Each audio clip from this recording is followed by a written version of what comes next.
I'd like to invite you to a journey to the past. Think back to a time when you got really lucky, and think back to a time when serendipity changed your life. Maybe that chance encounter, maybe that wrong turn that opened a new world, maybe that mistake that led to so many good things.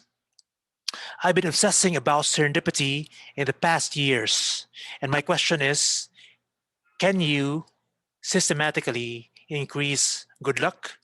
Can you design serendipity? My answer is yes.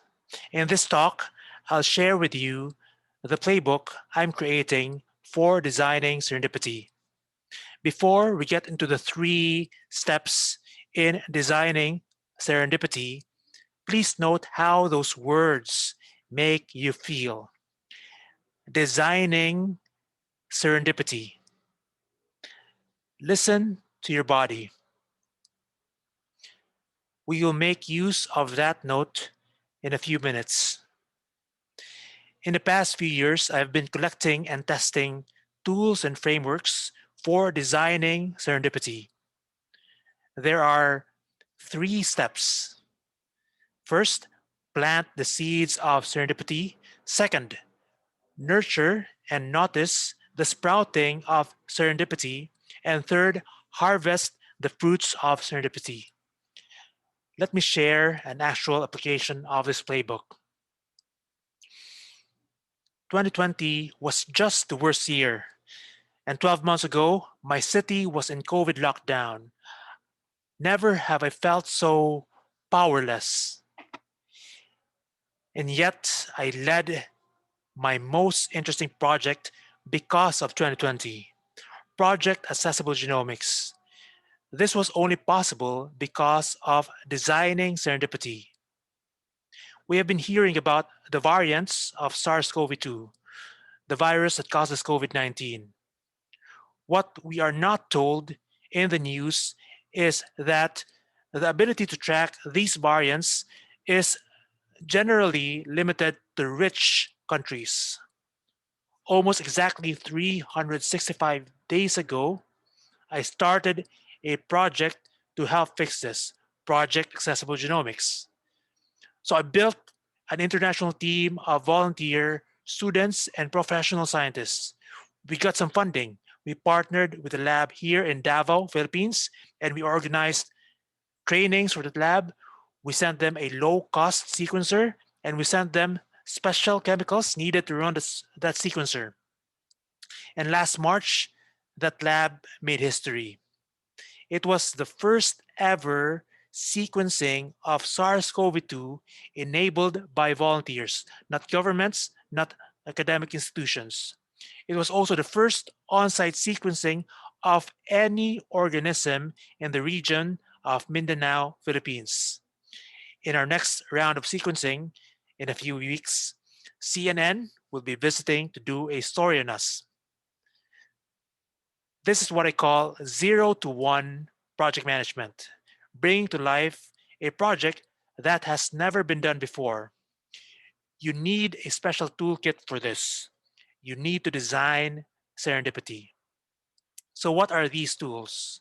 So, remember three steps: plant the seeds of serendipity, notice and nurture the sprouting of serendipity, and harvest the fruits of serendipity. So we have limited time. So I only share one tool per step in this talk. First, how do we plant the seeds of serendipity? So one useful concept is luck surface area. How do we increase our luck surface area? It's straightforward by doing and telling.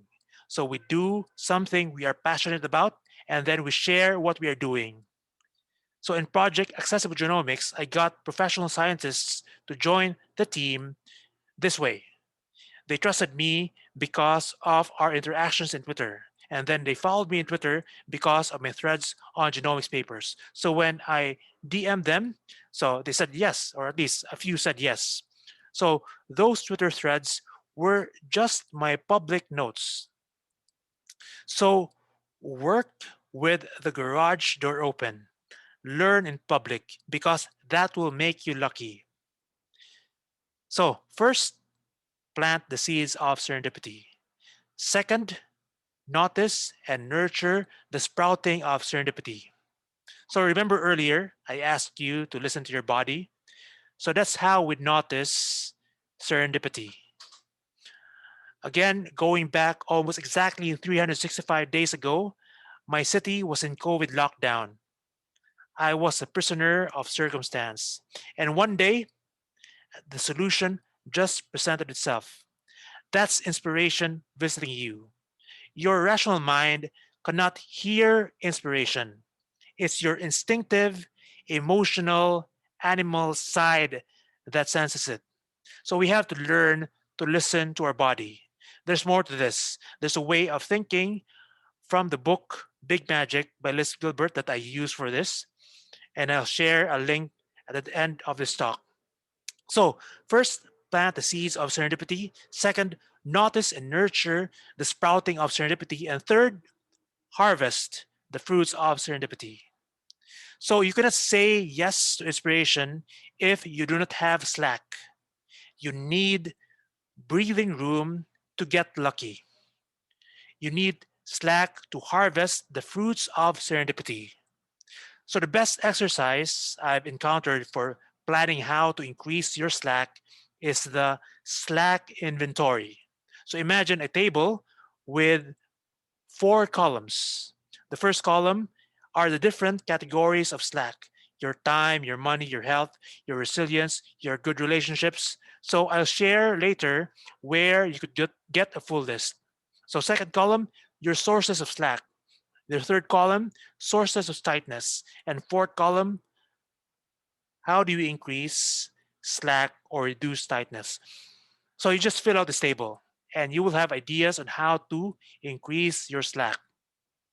So I got to lead Project Accessible Genomics, which is a nonprofit project, because prior to that, I built a lifestyle business, a business that pays the bills and allows me to play long games. Okay, so I can only share just one tool in each of these three stages of designing serendipity. I have more, but we have to end this talk. We started by looking at the past. Now let's look at the future. Visualize all the good things that could happen in the future. I see a growing web of possibilities. And the simple truth is that it is impossible to predict 99.9999% of all the good things that could happen to us. We have to have a playbook for handling those good things. We only have a playbook for handling the small sliver of good things that we could plan for. We call that project management. But for all those other good things that we could not foresee, we need a playbook. So I'm creating that playbook and I'm calling that designing serendipity.